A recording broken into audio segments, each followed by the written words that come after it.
नमस्कार। Political peach पर आप सभी लोगों का स्वागत है। हरियाणा में भारतीय जनता पार्टी के अप्रत्याशित जीत से जो बूस्टर डोज मिला है, क्या हरियाणा के सीमा के लांघते ही ये उसके लिए कायम रहेगा? जाट बनाम गैर जाट की राजनीति में हरियाणा में भारतीय जनता पार्टी चुनावी सफलता हासिल कर ली, तमाम ओबीसी समुदाय को अपने साथ जोड़ लिया, लेकिन हरियाणा के सीमा के लांघते ही उत्तर प्रदेश में पहुंचते ही भारतीय जनता पार्टी के लिए आसान नहीं। अभी उत्तर प्रदेश में 10 सीटों पर विधानसभा का उपचुनाव,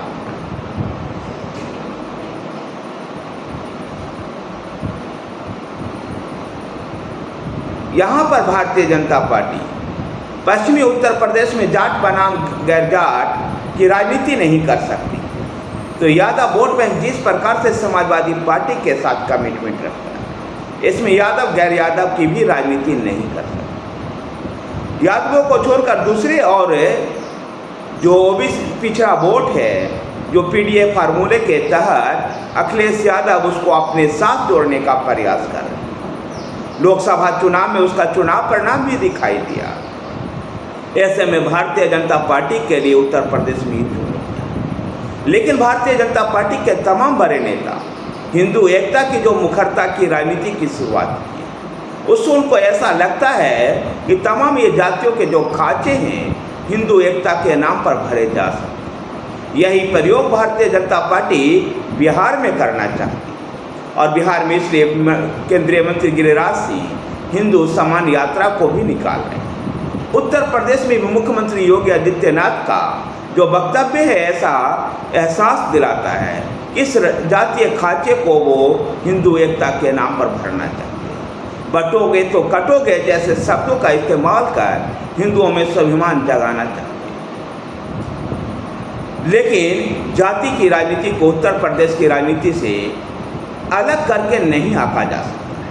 उत्तर प्रदेश और बिहार की राजनीति में वास्तविकता है जाति की राजनीति। इस जाति की राजनीति को भारतीय जनता पार्टी भी समझती है, और इसलिए भारतीय जनता पार्टी जहां पिछड़े वर्ग को अपने साथ जोड़ना चाहती है, तो हरियाणा विधानसभा चुनाव से जो दलितों का मोमेंटम भारतीय जनता पार्टी के साथ आया, इस मोमेंटम को बनाए रखना चाहती है।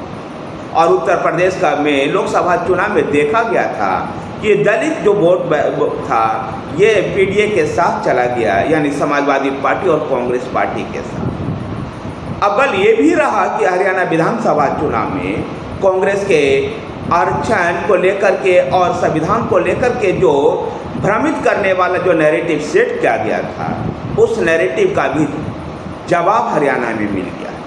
विपक्ष के मनोबल कमजोर हो चुके हैं, और ऐसे झूठे नैरेटिव को गढ़ने से अब विपक्ष बचना चाहेगा।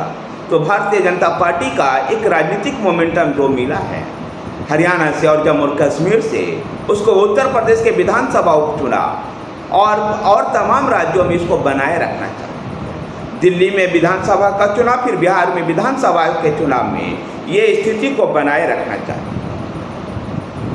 अगर भारतीय जनता पार्टी ओबीसी समुदाय को साथ पाई, तो भारतीय जनता पार्टी के लिए उत्तर प्रदेश के विधानसभा उपचुनाव में अच्छी स्थिति होगी, और आगे चलने वाले उत्तर प्रदेश के विधानसभा चुनाव में भी एक बेहतर प्रदर्शन हो पाएगा। जहां भारतीय जनता पार्टी को उत्तर प्रदेश में चुनौती जाटों को भी साधने की भी है, क्योंकि बेशक से पूरे राज्य में उसका प्रतिशत बहुत कम है, लेकिन पश्चिमी उत्तर प्रदेश के अंचल में 17% जाट मतदाता है। ऐसे में पश्चिमी उत्तर प्रदेश की राजनीति जाटों को साइडलाइन करके नहीं किया जा सकता।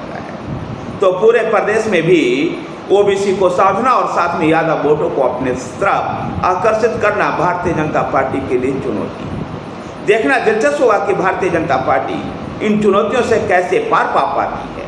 तो दलित वोट बैंकों का जो मोमेंटम बना है उसको बनाए रखना, क्योंकि दलित वोट बैंक में जाटव वोट बैंक जो है वो मायावती का कमिटमेंट वोट बैंक है। तो दलित वोट बैंकों पर आज़ाद समाज पार्टी की भी नज़र। ऐसे में भारतीय जनता पार्टी को जहां आगरों का वोट मिलता है, पिछड़ों को भी साधने का प्रयास करना होगा, और दलित वोट बैंक के मोमेंटम को बनाए रखना होगा। धन्यवाद साथियों, वीडियो को लाइक कीजिए, शेयर कीजिए। हमारे साथ बने रहने के लिए हमारे चैनल को सब्सक्राइब कीजिए। धन्यवाद।